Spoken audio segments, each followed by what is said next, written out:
Chers amis, bonsoir. Et oui, c'est une vidéo de soir. Pour la simple et bonne raison que j'ai rencontré quelques petits aléas dans la journée. Et la vidéo que j'avais préparée, eh bien, je l'ai effacée par inadvertance et forcément le téléchargement aussi. Mais au final, une petite vidéo du soir avec une petite bougie en cette veille de déconfinement, qui est une période un peu perturbante car on ne sait pas trop où on va. Même du coup, ça donne un petit peu le sens d'un espoir. Donc je trouve que au final, je ne suis pas perdante et nous ne sommes pas perdantes. C'est plutôt un signe positif. Mais dès lors, il est important de se poser et s'axer sur l'instant présent et surtout dans ce petit moment de partage que nous allons avoir à travers cette vidéo.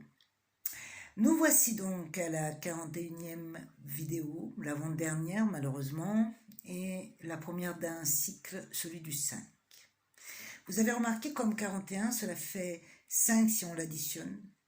C'est intéressant comme synchronicité, non ? Le 5, c'est la caractéristique de l'homme abouti. 5 comme les 5 doigts de la main, les 5 sens.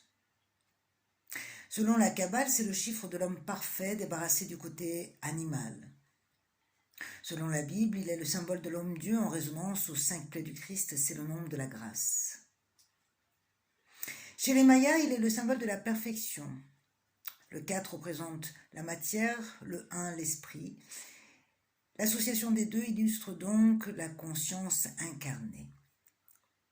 Mais le 5, c'est aussi l'union du féminin avec le 2 qu'on associe au 3, qui est un chiffre masculin, père, impair.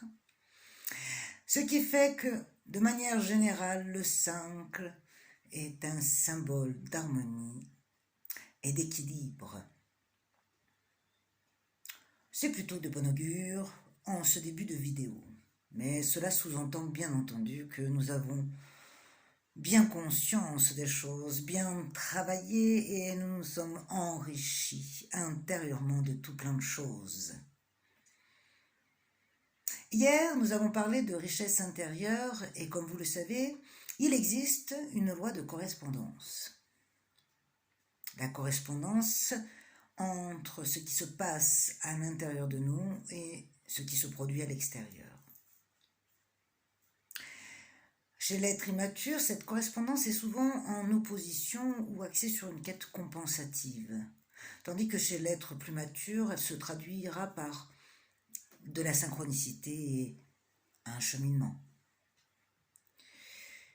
La nuance entre les deux, eh bien, c'est la prise de conscience, la sincérité et surtout l'orientation de son amour. L'être immature va compenser à l'extérieur ce qui lui manque à l'intérieur. Exemple, la richesse matérielle. Plus on sent un manque à l'intérieur de soi, plus on convoite à le remplir à l'extérieur par des besoins. Et Dieu sait que cette société en abonde, mais qui se solve bien souvent par un échec. Car tout l'or du monde ne suffira pas à remplir ce sentiment de vide que l'on a en nous, à part nous-mêmes. Et comme tout est en résonance, malgré tous nos efforts de bien faire, on ne récoltera que ce qui vibre avec nos impressions. Mais si on réussit à trouver la complétude à l'intérieur de soi, alors, par magie, tout se transforme en synchronicité constructive. L'être dans sa maturité sait et a compris que ces mécanismes lui servent d'expérience, de reflet qui vient de l'extérieur et qui lui renvoie une image inversée de son manque à l'intérieur de lui-même et lui aide à en prendre conscience. C'est ce qui altère ses besoins projectifs et qui les transforme en signes. Mais voyons ce que le sens de la synchronicité du 5 de bâton à nous offrir aujourd'hui. Le 5 de bâton représente les conflits, et le changement.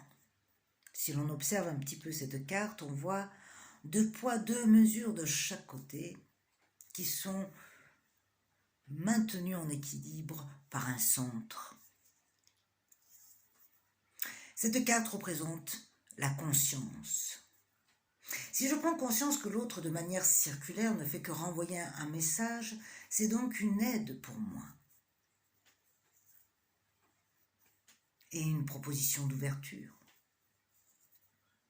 Si au contraire, l'autre est un problème, si le petit caillou qui rappelait naguère au pèlerin qu'il faut adapter ses semelles se transforme en obstacle, en montagne, il laissera apparaître la complainte de l'insurgé face à l'insurmontable. Il tournera en boucle, privé de perspective et dépourvu d'horizon. Il n'avance plus, il ressasse. Alors on essaie de se faire entendre, de faire entendre son point de vue, ses opinions, on déclame son sentiment d'injustice. Mais comme tout le monde fait pareil, forcément notre entourage est dans la résonance et le prolongement de notre ressenti intérieur. Cela nous inscrira dans un dialogue de sourds et sans solution. Le vide, malheureusement, appelle le vide. Comme dit le proverbe, celui qui se trouve face au mur ne voit que le mur. Mais s'il dépasse ses peurs et apprend à écouter l'oiseau ou à observer le serpent, ils lui diront comment, au vu de leur propre perspective, le contourner. Cela me renvoie à 2 petites histoires. La première, c'est celle de 9 moines bouddhistes aveugles qui veulent savoir à quoi ressemble un éléphant. Alors chacun se pose autour d'un éléphant et se met à le toucher. Au bout d'un moment, ils se retrouvent et puis échangent sur le sujet. L'un dit « l'éléphant c'est long, rond, fin et a la faculté de se mouvoir comme une main. » La trompe. Un autre dit « non, je dirais que c'est plutôt plat, fin, cela fait du vent. » Les oreilles. Le troisième dit « moi je trouve que c'est plutôt plat, plein et interminable. » Le ventre, etc. La moralité est que, en fonction de là où on est placé, chacun a raison. Mais que tous ensemble, on a l'opportunité d'avoir une vue beaucoup plus complète. La deuxième petite histoire, c'est celle d'un père et de son fils qui veulent partir au village avec leur âne. Le père monte sur l'âne et l'enfant marche à côté. Il croise un groupe de personnes et l'une d'elles dit « Regarde-moi cet homme méchant qui fait marcher son pauvre fils à côté de lui, à pied. » Le père entend ça et se dit « Oui, c'est vrai, c'est honteux. » Il descend de l'âne et dit à son fils « Monte sur l'âne, moi je vais marcher à pied. » Alors il recroise un autre groupe de personnes et l'une d'elles dit « Regarde-moi cet enfant ingrat qui laisse marcher son pauvre père à côté de l'âne à pied. » Le père entend ça, il est altéré, alors il dit à son fils « Écoute, nous allons marcher tous les deux à côté de l'âne, comme ça au moins l'histoire sera réglée. » Alors il recroise un troisième groupe de gens et l'un d'eux dit « Regarde-moi ces imbéciles, ils ont un âne et même pas ils pensent à y monter dessus. » Moralité, quoi que nous fassions, cela ne plaira jamais à tout le monde. Car il n'y a pas une seule bonne solution, mais sa solution. Tout ceci nous explique que chacun possède une vision des choses et de la vie comme nous. Et que les unes ne sont pas forcément meilleures que les autres. Et que par contre, en transformant la confrontation de celle-ci, le choc de nos mondes, en une proposition exhaustive, cela devient un enrichissement, un accomplissement, j'allais dire. C'est constructif. Il y a une nuance entre la critique gratuite au relent de reproches et de mauvaise foi et la critique constructive. L'une est un champ de mine et l'autre un marché où il est fait bon faire ses courses et s'en nourrir. C'est l'opportunité de découvrir. Mais si l'attente du besoin de reconnaissance passe par là, alors la déception ne le décevra pas, elle répondra présent. Alors, chers amis, articulons notre petit travail d'introspection du jour, ou plutôt, je veux dire du soir, comme une union, un cercle qui nous inscrit et nous inclut dans une même résonance.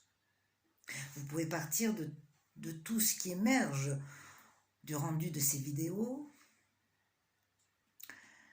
passer par tous ceux qui la partagent, à tous ceux avec qui vous l'avez partagé, jusqu'à revenir au sens que cela vous a apporté et vous a nourri. En quelque sorte, la bienveillance. Alors pendant une minute, imbibez-vous, imprégnez-vous de bienveillance et projetez-en de partout à travers le monde et surtout en ce moment plus que jamais, afin de pouvoir se promettre peut-être un devenir un peu plus meilleur. Allez, mettez la vidéo sur pause, on se retrouve dans un instant.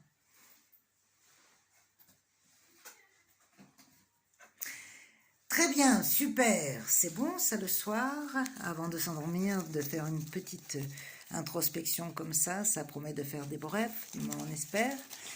Allez, je passe à la carte couleur du jour. Hop.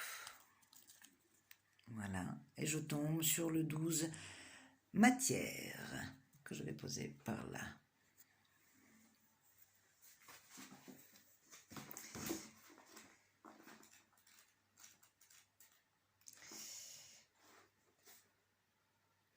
La profondeur. Mon accueil de l'autre est lié à la compassion, au mal qui arrive à l'autre. Je pense qu'être généreux est la moindre des choses. Pour moi, de penser qu'à soi est égoïste. Me manque la conscience de ce que je suis, de ce que je veux. Et je vais plutôt d'abord penser à l'autre sans savoir ce que cela veut dire penser à moi. C'est intéressant dans la bascule des 2 poids et 2 mesures. Bien évidemment, je vous laisserai réfléchir à tout ça. Toute chose fait sens, en partant bien entendu de ces petits aléas et de cette vidéo tardive qui au final se finit bien. Toute cette résonance de réflexion que nous avons partagée pendant ce laps de temps. Et également, éventuellement, se dire que demain sera peut-être un nouveau possible, rempli de plein de surprises positives, d'amour, tout simplement, parce qu'aujourd'hui, eh bien, nous nous aimons. Voilà, je termine avec la petite anecdote du jour. On dit que tout va bien, on dit que tout vient à point à qui sait attendre. Car il faut d'abord le reconnaître en soi. Je vous remercie, je vous souhaite une bonne soirée, une belle nuit. Prenez soin de vous et je vous dis donc pour la dernière fois à demain.